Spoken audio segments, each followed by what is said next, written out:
Hello everyone, and thank you for joining us to watch this pre-recorded session, the title of which is Restart and Reset, dedicated to improving the lives of children. We have many grants in the fields of both climate change and gender equality for girls. In particular, we've launched a new program called Girl Capital, which is advancing girls and women's rights by supporting their education, promoting skills building, including technical and vocational skills and life skills, financial autonomy, and addressing social norms, as well as sexual reproductive health and rights. And so I'm so excited to be here today to talk about how climate and the green recovery and gender equality intersect. And it's a real privilege to have these women leaders with us. And we're going to hear some really remarkable stories, I'm sure, about the activities in their communities and circles. I'm joined by Bhakti Sharma, a village leader from Madhya Pradesh. Welcome, Bhakti.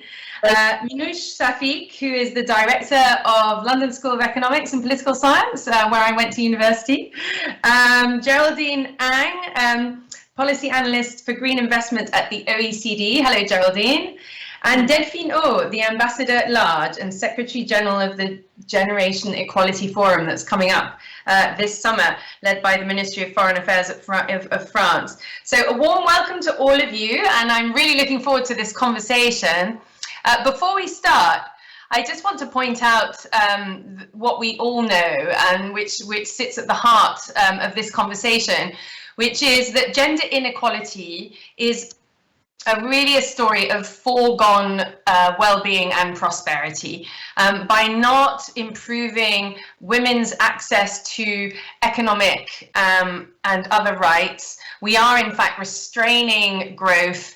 We're also losing an opportunity to break the intergenerational cycle of poverty, because when women are educated and have the opportunity to participate economically, their children tend to be better nourished, also go to school, and also thrive. It has huge multiplier effects. And we also know that investment in a green recovery is going to have huge multiplier effects. Both of these, focusing on gender and focusing on a green recovery, will deliver a labour-intensive recovery that we all need with massive economic multipliers, and we should bring these together. But unfortunately, conversations about green recovery and an inclusive recovery are often held in silos. So what we're going to try and do today is bring those together and have an integrated conversation that embeds the resilience of communities at the heart of the recovery by providing opportunities in the green economy and improving gender equity. I think it's really important to point out that environmental damage and women's unpaid work are often ignored by economic orthodoxy. They're seen as externalities. We want to bring them into the center of the conversation by recognizing the huge contribution that women make to society and making sure that protecting the environment is integral to our recovery. This will have much better impacts for all of us. And so in this conversation, I'm hoping that we'll look for integrated solutions. And I'm really excited this year that we're going to have a range of major events around the world that give us an opportunity to present that integrated view. We've got the Generation Equality Forum, as I mentioned, coming up this summer. We've then got the Food Systems Summit, and indeed women are often at the heart of agriculture and indeed new forms of agriculture such as agroecology and regenerative agriculture. And then we have COP26 at the end of the year, where we hope to see a step change in our action on climate change. All of these present opportunities to provide integrated solutions and ensure that those who are usually forgotten, usually left behind, are actually put at the heart of decision making, that access to finance is going to be a core part of the delivery for these communities and women in particular. So I'm going to move on to our panel discussion now. And the way this is going to work is that I have 3 questions, and I'm going to ask one to each of the panelists. So I'm going to ask the panelists to keep their replies to 2 minutes long in the first round. But because we have such an interesting panel, before diving into the deep geek of gender equality and the green recovery, I'd really like to hear personal stories from each of the panelists. What drives you as a change maker, and what message do you have for others? So I'm going to start with Bhakti. Welcome. Hi, thank you, Kate. So I come from an agrarian family background, and my father was humble enough to let me stay in this city. So I'm a person who has seen both the worlds, the one of a metropolitan city, across the globe, and as well as of the villages. And of course, India really stays in the villages. And so when I used to visit this village, I used to always feel, one thing that bothered me was that we had more than 600 social developmental policies in our country. So why are these people still living in poverty and scarcity? These people are experts in their own ways, but the only thing is that, yes, they are less illiterate, and they don't have that exposure. So that's the reason what made them stay in poverty, in scarcity. Their voices were unheard. And if there were political leaders who thought that they could become their voice, it was not, because they were used as the form of policy appeasement or the vote banks. And I thought that, yes, I could fill that gap with my education. I could be of good use to them, because I was not working on the policy appeasement policies and not on the vote bank. And more than me, it was the people of the village who wanted me to contest the elections of the Sarpanch and take care of these villages. So as a change maker, I've not done something very big. What I've done is I've just tried to implement all the government policies necessary at my village, one thing, and second, whatever we did was with whole of honesty, and it was corruption free. That's it. Thank you so much, Bhakti. Thank you for joining us. And I'm going to move now to Minouche. Thank you, Kate. Yes, my name is Minouche Shafiq, and I guess my story also starts in a village in Egypt where my mother's family are from, and I think I often visited there as a young girl and saw girls who looked just like me, who were working in the fields, who had very few options in their lives, and I had a strong feeling of that could have been me. And the role that chance plays in life was something that really stayed with me. I think the other part of my personal story is that my family was nationalized in Egypt, and we lost all of our assets in the revolution in the 1960s. And my father and with his family immigrated, and he always said to me when we left, they can take everything away from you except your education. And that feeling that education is the key to advancement in life is also something that stayed with me. And those two themes meant that I have always been interested in the architecture of opportunity in a society. What determines who gets opportunity, and what role does education play in that? And that has taken me to jobs at the World Bank, where I was vice president, to running the UK's aid program, where I was permanent secretary at the Department for International Development, to the IMF, and now to the London School of Economics, where I get to put my belief in education into practice. Thanks, Minouche. I'm now going to move on to Geraldine.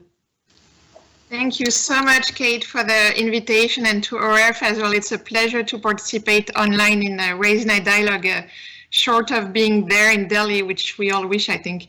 It's been such inspiring introduction from Minouche and Bhakti, so mine is more modest, that I'm coming from Paris, and I do have a diverse background, but I did end up finding myself navigating very well in international environment because of, I think, probably mixed backgrounds as well.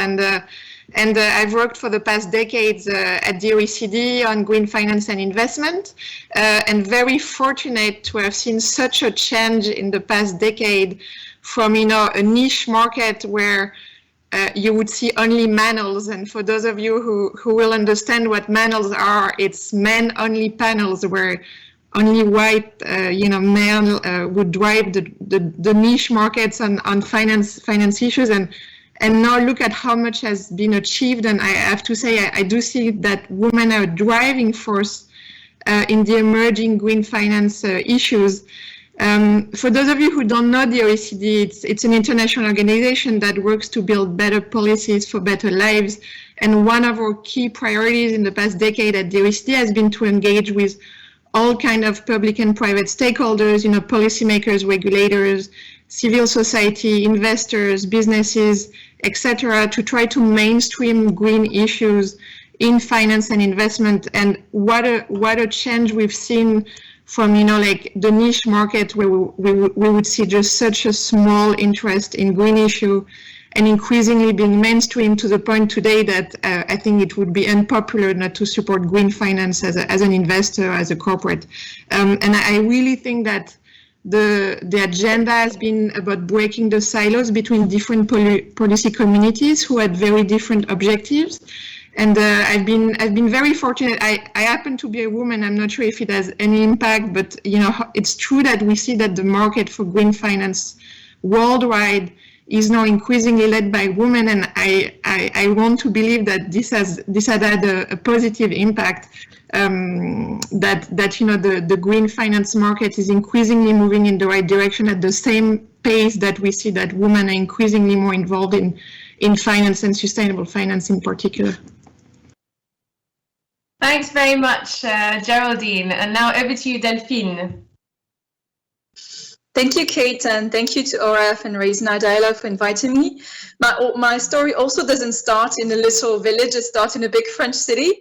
I could have told the story, though, of when I interned in Afghanistan for Action Aid and was faced with the issue of women's rights in Afghanistan and discovered the actual true meaning of what sorority and female solidarity means. But what I want to stress today is the intergenerational aspect of changing, of being a change makers. And when I look at this panel, I can see that this intergenerational fight is being well reflected in the panel. And this is what we'd like to achieve with the Generation Equality Forum. As you can hear, in the very name of this very important feminist gathering, the largest in the last 25 years since the Beijing conference, what we'd like to underline and how we want to drive change is to bring together all generations. My generation, you know, the 30 and something, the older generation who has been fighting since the 60s, the 70s, and who was present in Beijing 25 years ago, and the young generation, the 16, the 17, you know, the Greta Thunbergs and other activists who are very radical, who are pushing us to actually accelerate change for the next generation. So this is how we mean to implement change, by bringing all generations together. Thank you, Delphine. And the shocking statistic is that at the current pace, we're only going to achieve gender equality in a century, and that needs to be overcome. And in fact, sadly, COVID has sent the indicators backwards. In India, for example, female labour force participation is going down. In the US and the UK, it's mainly women of colour who've been using their jobs, as well as young people. So we were moving in a direction too slowly, and now we've had a setback. So I'm really looking forward to some stories of hope and opportunity from this panel. And I'm going to start with Geraldine. I mean, it's been exciting to see with Kristalina Georgieva at the helm of the IMF, talk of green recovery and solidarity coming out of the IMF. So that's been a real mark of female leadership there, the right woman at the right time. So Geraldine, you mentioned that you felt that ESG was bringing together these agendas, that many women were at the forefront. Can you tell us a little bit about your experience in green finance and ESG of late, and how that relates to gender equality? Of course. Thanks, Kate. So I must say, you know, the very positive story is that I think no one could have predicted 5 years ago that there would be such a momentum for ESG investing in the financial sector. When I started working on green finance 10 years ago, it was more about, you know, setting policies for green investment on the demand side, you know, like attracting clean energy investment, for example. And yet so much, of course, remains on other investment like, you know, biodiversity, resilience, etc. But it's true that it started on the demand side. And on the supply side, it's fantastic to see how the COP21 and other international agreements have really mobilized the financial community in support of action on climate change. And I want to be hopeful and say increasingly more on biodiversity moving forward with the COP15 around the corner, as well as COP26. And it's true that, like I was telling you earlier in the introduction, we have seen that the growth of sustainable finance and ESG investing, I mean, now ESG investing is around $17 trillion as of last year. I mean, it's a massive amount of assets under management that could potentially serve environmental and social and governance objectives. So we've seen that massive growth. We've seen that women are leading the transformation, but it's true that there are still challenges happening, and there are still massive barriers. It's not a surprise to anyone that as the industry is increasingly having an appetite for ESG investing, there will be some significant greenwashing issue and the issue of credibility, market integrity, do we really label everything properly? Do we have the right definitions?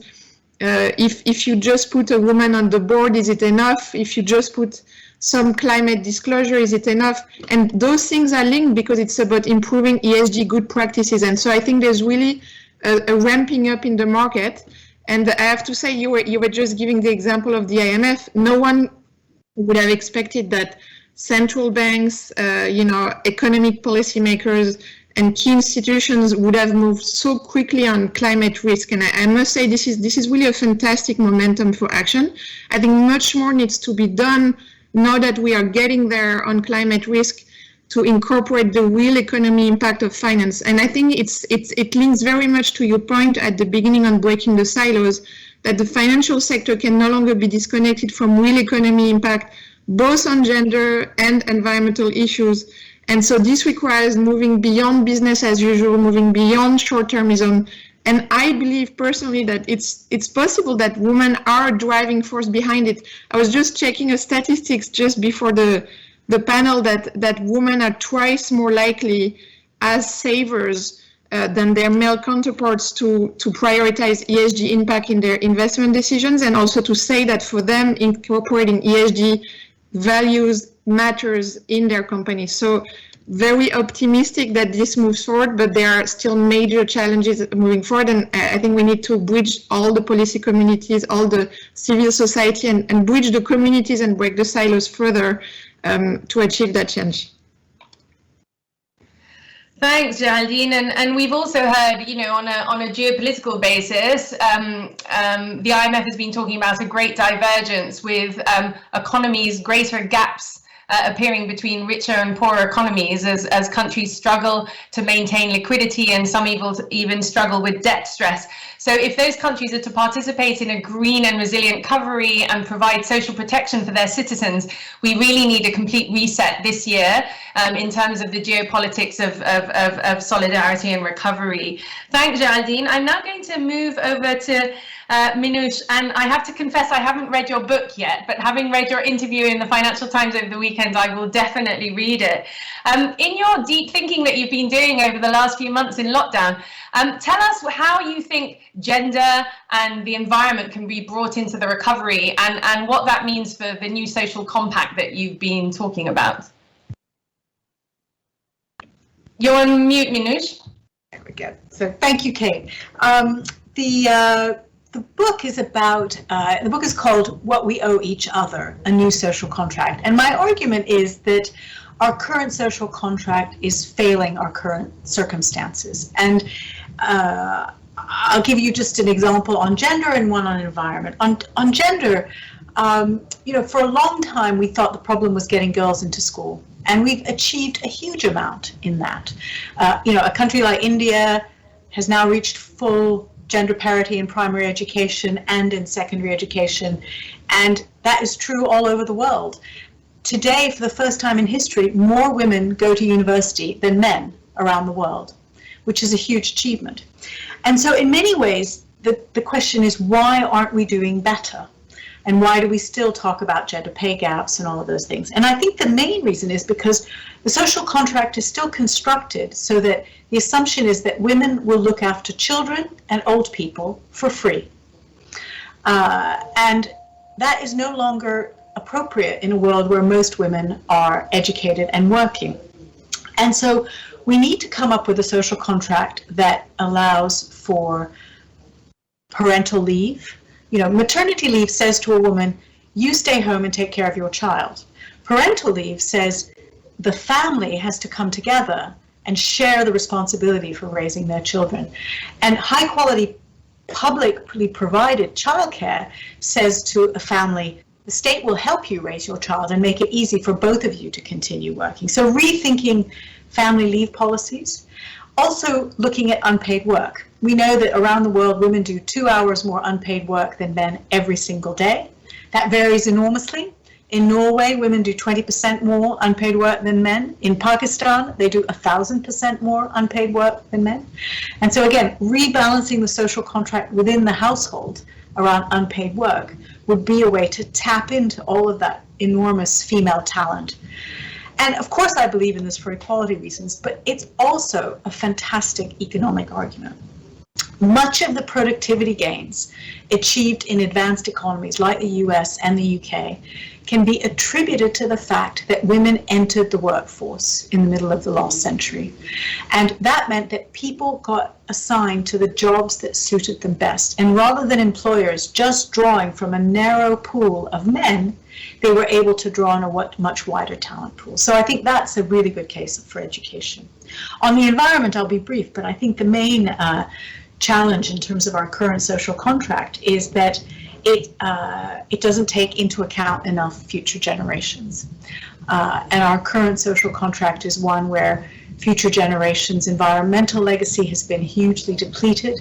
If you look at the stock of capital that we're leaving the next generation, we're bequeathing them a very big stock of education and a very good stock of infrastructure. But the natural capital, the environmental capital we're leaving for the next generation has been massively depleted. And we need to redress that with a social contract that takes proper account of the importance of natural capital in the sustainability of our economies and societies. Thanks very much, Minouche. And I was, when I was made the first female CEO of my organization, one of my first acts was to equalize paternity leave with maternity leave. And I made the whole organization stand up and applaud the first man that took 3 months off work. Because in the UK, even though people have access to paternity benefits, they often don't take it because of social norms. And so we have to change those. So I'm now going to hand over to Bhakti, who's been doing some amazing work, as you heard in the introduction. Bhakti, tell me what you think really works in terms of women's empowerment in the Indian villages where you've been working, and what doesn't work so well.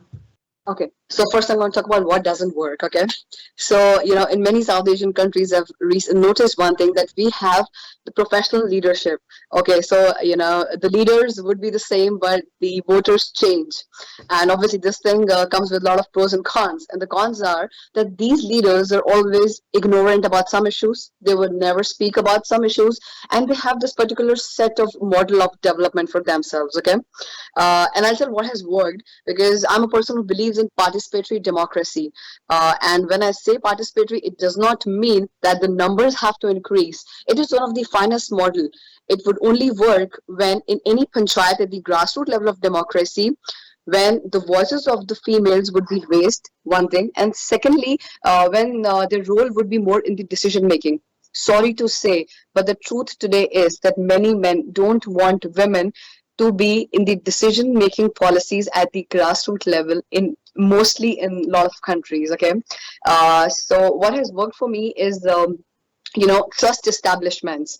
A person sitting at a formal chair and expecting people to open up to them would not cater the issues. I personally went to the houses of the females where the children would come and sit, in my laps, and they would discuss. Only it was then when I realized that even during the pandemic times, they wanted online classes, in their smartphones. And also when they came up to me and spoke that, it is very difficult for them to defecate in the open. And within 6 months, we made it sure that our panchayat would be open defecation free. And also, these are the women who first came up to me and said that we want the first approach road should be of the school so that our kids could go and study over there. So this was the kind of the trust establishments that we had in our panchayat. The second one was that, the women in my panchayat, they knew that whatever they say, they'll always have my back. So be it fighting against any social taboo, be it fighting against child marriage, be it fighting against their girls not going to college, they knew that I was always there for them. Trust me, in past 6 years, not has been a single case of domestic violence, eve teasing, or sexual harassment in our panchayat. And the third thing that worked for me was that, yes, all these women knew that their voices would always be heard. So, we have to trust in the leadership of women. This is what I've always believed. Yeah, thanks. Thanks so much, Bhakti. It's great to hear those stories of transformative leadership and the impact it can have very rapidly on people's lives. It's a great story. Delphine, over to you. Can you tell us a little bit about, I mean, Bhakti's doing the real work on the ground. What do you think Generation Equality Forum is going to do at the global level that's going to support change makers like the ones we've heard so far?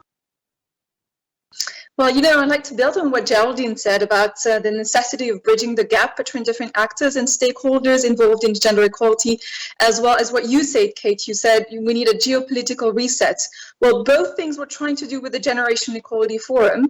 In the way that we do things, actually, it's the first time that a major international conference on gender equality is going to bring together not only member states and the UN and international organizations and the big ones, but also civil society, which has been included in our governance since the beginning and is also very much involved in the decision making in order to orientate the results and the deliverables of the forum. So it's very important. We have been bringing to the same table. It hasn't been without challenges.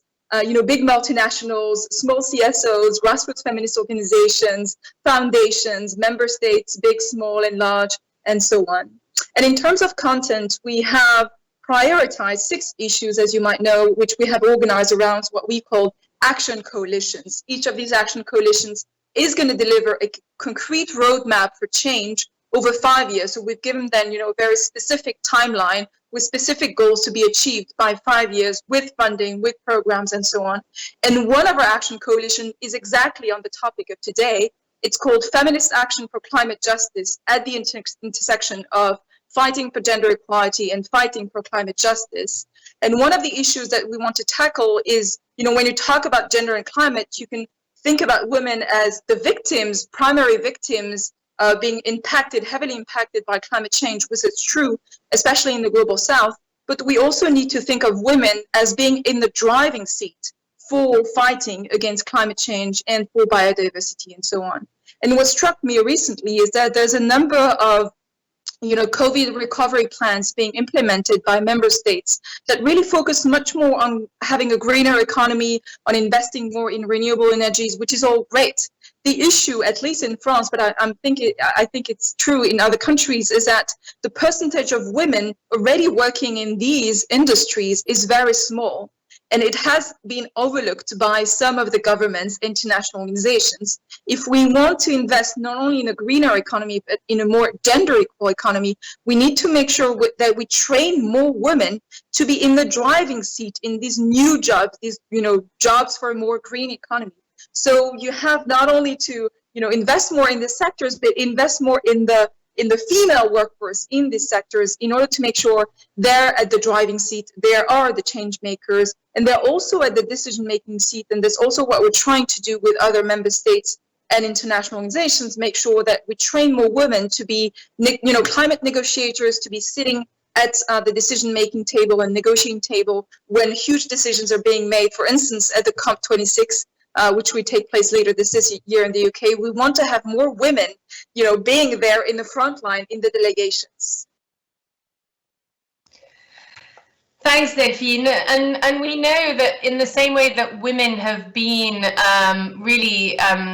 have had a differentiated impact from COVID, from the pandemic, we know that's also true of climate change. Women are really in the front line of climate change. And there's been quite a lot of research, including recently from the Malala Fund, that shows that there's a really strong correlation between increased intensity of weather events and increased incidence of child marriage. And that's because it throws poor families back into poverty or deeper poverty, increases their vulnerability, and that increases the prevalence of child marriage, because when those families and communities are under stress, that's when girls get married far too young. And we also know that women can be at the forefront of the solutions. If you look in the Sahel, the Great Green Wall, which is holding back the tide of desertification in many communities, that agroecology is being done by women, particularly indigenous women. And so we need to make sure that not only at the global level, as you say, more climate negotiators are women, and they take these issues into account, both in terms of resilience, but also the mitigation opportunities, as well as that resources and attention is flowing to those change makers on the ground that are bringing together gender and a green recovery and solutions that will deliver multiple benefits for their communities, including more nutritious food, improved livelihoods for smallholders, and so on. So there's lots of potential for integration. And so I'd like to move to the last segment of our conversation, which is if you could champion something coming out of this meeting, or you'd like the listeners to champion something, what would be your call to action to bring together gender and a green recovery coming out of the COVID pandemic? I'm going to start with well, anyone really. Back to you. Would you like to go first? Yeah. Okay. Thanks, Kate. So, yeah. I do need some time for this, because if you ask me the call of action, one thing that I've noticed that India was a country, for many centuries where women were actually economically strong, but politically and socially not so strong. Okay, because women knew how to take care of the natural resources, one thing, and second, also that the women, they were taking care of their families. But there were stats which were not so good, because we got to understand that women have been working at the land for 85% of women are working on the land. But if we talk about their land ownership, it's hardly 13%. So being India as an agrarian economy, my call of action is that women do experience physical and sexual violences at their works, and they are not politically that active. Socially, they are always at they take a step back. So at this point of time, I believe that women should be given their rights on the property. This is one of the judgments of the Supreme Court of our country. Second is, when we know that 85% of the women, they are working on the land, so why should not they be given the ownership of the lands? Thirdly, being an agrarian economy, I think that now we need to have a feminization of agriculture, where we can have increasing number of women at the manufacturing level, at the labor level, and obviously we need to have a capacity building program for these women in their autonomous villages wherever they're staying. Okay, so this would actually lead to less commercialization, less mass production, and yes, we could use the sustainable rural model that is also called the Gandhian model in our country, or we can also say it is like a trusteeship model or community sharing model that could be. And if you genuinely ask me about what more we can do, is that we really need to increase the participation of the women at the political level. But it would be only possible when women are economically independent. Only then they'll be able to break the glass ceiling of the social taboos, which are still prevalent in a lot of places. And yes, when I talk about political participation, let me tell you, I come from a country where we have 50% of reservation for the women at the grassroots level. And in my state, Madhya Pradesh, we have 50% of the reservation for the women for the municipal elections. And yes, now the country is all set together for 30% reservation at the parliament of our country. So, and yes, let us invest in better stories, in the success stories of the women, exactly like this whole great panel. And let us also trust, again I say, let us again trust the women and the leadership, because we saw that during the pandemic, the best of the works were done by the women of the different countries of the world. This is my call of action. Yeah, thank you. Thanks, Bhakti. And I think you'll receive huge support for your call for greater participation, political participation by women, and all the surrounding enabling environment that you talked about, whether it's prevention of violence, access to sexual reproductive health and rights, education, economic empowerment. All of those things are really crucial to enable women to take leadership positions. I'm now going to go to Minouche. What's your call to action leaving the panel today? So I get very frustrated when I see resources not being used well and things going to waste. it upsets me deeply. And for me, my call to action would be around, we are about to see a massive transformation in our countries around the world as countries transform to a greener economy, to transform their agriculture, transport systems, energy systems. And we have the opportunity to have that transformation be in a progressive direction or in a retrograde direction. And that will depend on the incentives we put in place. So for me, for example, it would make huge sense to have a carbon tax. So all of the prices in the economy would adjust, and every single decision we make would be more carbon reducing, because we would have to pay more if we wanted to emit carbon.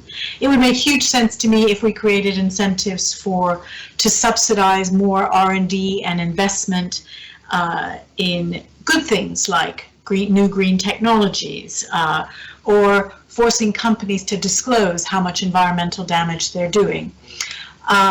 So creating a set of incentives so that the decisions people make about the future will be greener.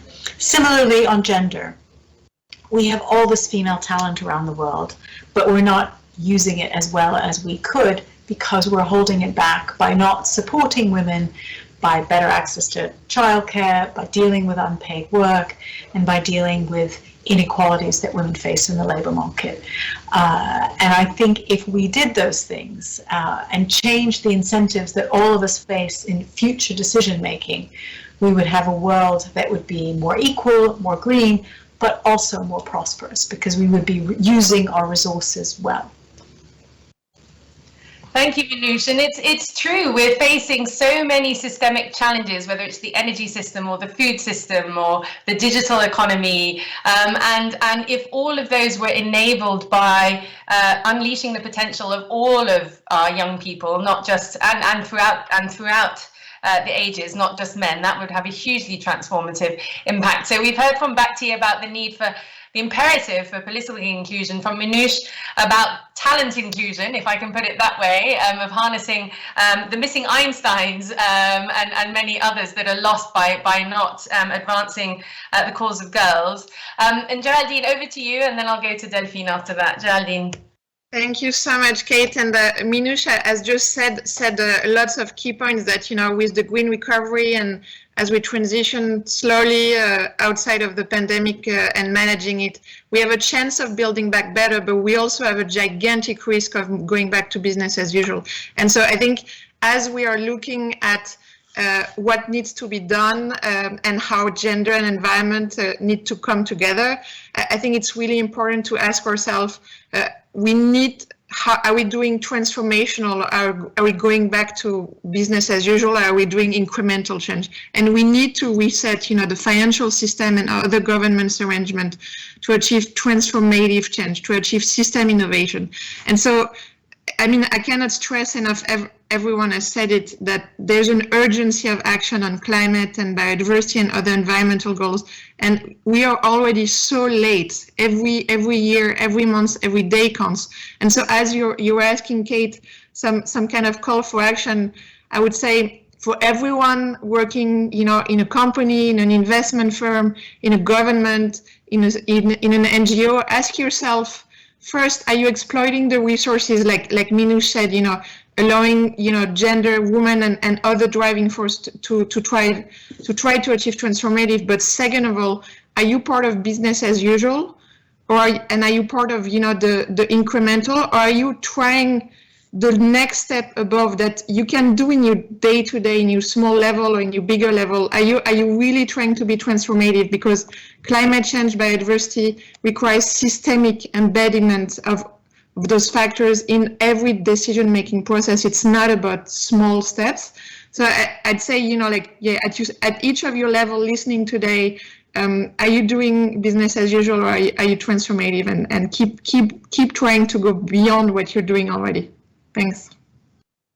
Thanks, Geraldine. And it's really important to hear this message of urgency. We haven't got forever. We need transformative change within this decade. And in the context of climate, that means everyone needs to act everywhere now. And we've seen from the CA 100 plus group of investors came out with a study saying that of all the companies that have committed to net zero targets, none have yet aligned their CapEx plans with those objectives. So we need to move from long-term objectives to aligning our near-term actions. As Minouche was saying, every decision every day needs to be taken with these things factored in. So the urgency is clear, and the need for inclusion and systemic thinking is clear. So Delphine, over to you. Well, as you say, Kate, we need to act now. There's a sense of urgency. And so if you need to act now, if you want to act now, there's a once in a lifetime opportunity to act now, and it is the Generation Equality Forum. So I'm using this as a platform to call for all individual or, organizations who are change makers, who are wanting to act this very year in the context, of course, of Agenda 2030 and the SDGs and so on. We've been waiting, the international community, especially feminist grassroots organizations, have been waiting for this to happen for 25 years, since Beijing in 1995. This was scheduled to happen last year. We had to postpone because of the pandemic. It is taking place. It has taken place already in Mexico 2 weeks ago. The Paris Forum, which is going to be entirely virtual, is going to take place at the end of June and early July. June 30th to July 2nd. It's simply the largest international gathering for women's rights. It's going to be virtual, yes, but we're going to have tens of thousands of participants. We have dozens and dozens and hundreds of private sector organizations, of businesses, of foundations, international institutions, of member states, of course, but also grassroots feminist organizations, youth organizations, climate justice organizations, who are gathering virtually in order to raise the stakes and to make commitments. So it is the time to make commitments this year, not next year, because the forum is taking place this year. We'll have the results in 5 years from now, but it's very important to take this opportunity. And so there are many ways to get involved, of course, in one of the action coalitions, but also to propose an initiative to launch a project. And the Generation Equality Forum will be your platform to make it more visible and also to garner more support to your own project. So please join us for the forum, as SIF has done, in order to gather momentum and give a new impulse for gender equality. Thanks, Delphine. And we're going to need a lot more multi-stakeholder initiatives to bring all of these issues together at every level. And I'd like to thank all of our panelists for giving us such a wide-ranging and yet very coherent discussion around gendered green recovery. It's been really fun. And, it's clear that climate change and gender inequality are two of the most critical and urgent challenges facing the world, but we haven't got time to do one and then do the other. We're going to have to do it all at the same time. So I'd like to call on all of our listeners to join the conversation. Don't let it end here. Think about something you've heard today and how you can bring it into your everyday work. And think about every time you have an important conversation, whether it's an everyday household or community conversation, or a big geopolitical or macro conversation at national or international level, where are the women in your conversation, and where is ecological preservation at the table? So I'm going to thank Bhakti Sharma, Minouche Shafiq, Geraldine Ang and Delphine O for joining this panel. And I'd also like to thank ORF for organising and supporting such an interesting panel for the Raisina Dialogues. And as Geraldine said, it's a real pleasure to be here online. It's a great sadness not to be in Delhi. I would have been there if I could. And to everyone watching, I hope you're well and you come out of this pandemic with renewed energy to make the world a better place. So thank you, everyone, and have a good rest of your day. Thank you. Goodbye. Thank you, Kate. Thank you. Take care. Namaste.